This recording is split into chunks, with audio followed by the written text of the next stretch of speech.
Welcome to another question of the week video.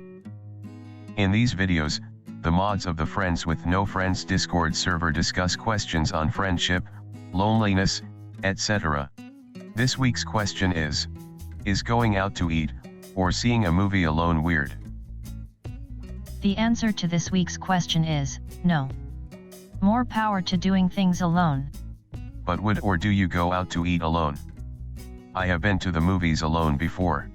I usually book a VIP seat when I do that, so I have a nice bit of space around me and I don't have to worry about accidentally being enclosed by groups of randos staring at me and wondering if they can take the empty seats beside me or not.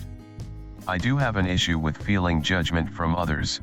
So for me, going out to eat alone, in a proper restaurant, not just Taco Bell or McDonald's, etc., is still a hurdle I've yet to take. Some people do a lot of traveling for work, and then they go out to eat at restaurants alone quite regularly. But I feel like they have a good reason to do so. I could bring a book maybe, but then I'd feel like I was being antisocial in a social setting. It beats awkwardly staring around the establishment, though. Well, honestly, I go everywhere alone, except for food. That's something I only do very rarely. But if I go, I take sketching stuff to go and sit somewhere in the park or something. Especially the cinema is way better alone because I get all my popcorn and can go watch exactly the movie I choose. No compromises. And honestly, no one cares if I'm alone or not. Why should they? I don't care either if I see someone out alone. Other activities I love alone is going for a coffee or ice cream, visiting the museum, and so on. Do you think a restaurant chain aimed at dining alone would work? Like an actual restaurant that only has tables for one? I think having single booths could make people feel more comfortable dining alone. If I went to a fancy restaurant by myself, I'd feel a little weird at first, I think. It's not uncommon for people to even pay for the company of others so they don't dine alone. When I first finished high school, I didn't have much experiences going out and socializing or going to any events on my own. I was worried people would look at me negatively going somewhere by myself. There were things I wanted to do and experience, but my friends would always flake. I remember expressing my frustrations about it to someone I was really close to, and they asked me if I needed someone to hold my hands through everything.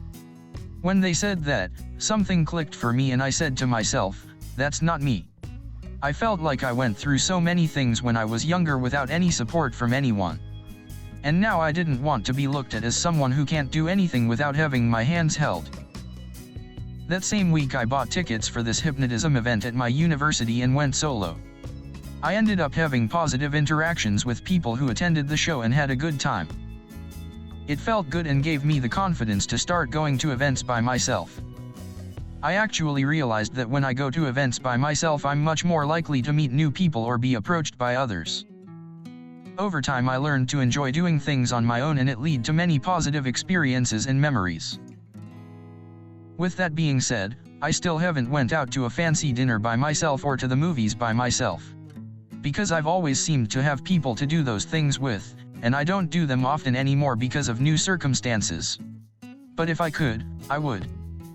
I think it's fair to say I'm really comfortable on my own. I think there's a difference between going to an event by yourself or going out to dinner.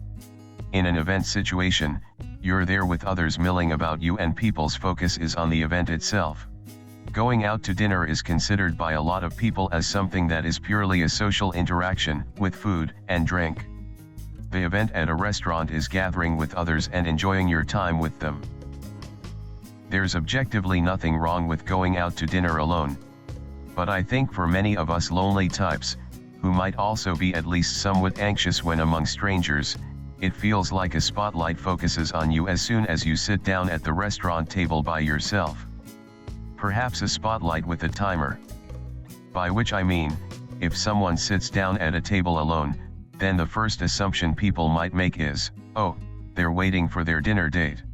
And then go back to whatever they were doing.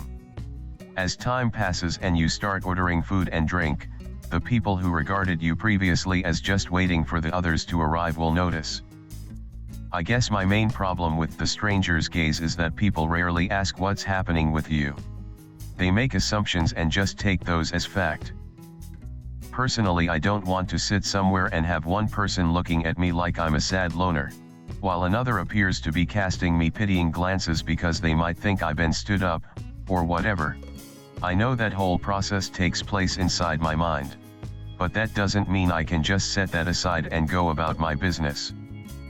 Like I said, it's different for fast food places where people tend to just make a quick stop on their way to something else, so I have no issues eating alone there. Yeah, I agree. I actually remember going to a restaurant to watch a UFC event and I was the first one there and had a big table reserved. I think I even ended up ordering my food before people got there. Everyone ended up being super late. And then when someone finally arrived, the waitress told me she was just about to sit with me, because she felt so bad seeing me sit there by myself for so long.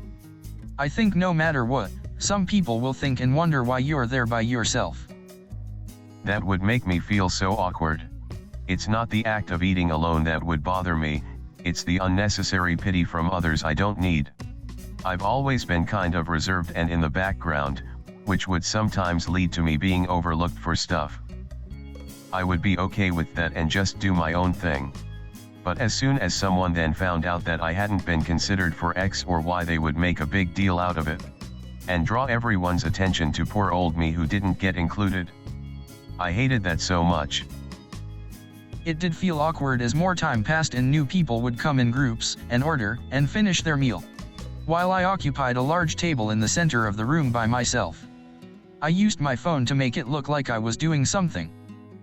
Now that I think about it, if the waitress was already thinking that, she probably brought it up with the entire staff in the back, lol. There's just something about knowing, or at least strongly suspecting, that people are talking about you behind your back that is very off-putting. It kind of reminds me of this time I saw on the website of my hair salon that they were now offering silent haircuts. Like, they would cut your hair and not do the conversation bit you normally have. I was interested, but I booked a normal appointment because I wanted to test the waters first. So I go to my appointment. The lady's cutting my hair, and after a while I go, "Oh hey, I saw something on the website about silent haircuts, what's that?" And she rolls her eyes and goes, "Oh yeah, that's for people who don't want to talk, or something." And I thought to myself, yep, that's exactly what I thought they'd say. I don't want to sit in that barber chair and know that on the surface the hairdresser is being nice, but in silence she's judging me. I just don't need that in my life. That's interesting. I actually don't have convos with my barber while they cut my hair.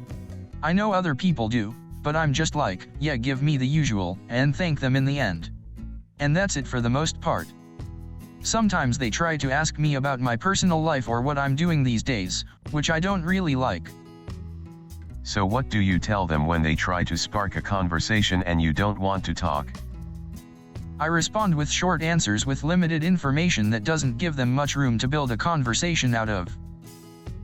Like if they ask how things are going, or what I've been up to. I'd just say good, and you. Or, not much. And then tell them how I want my haircut, and that's that.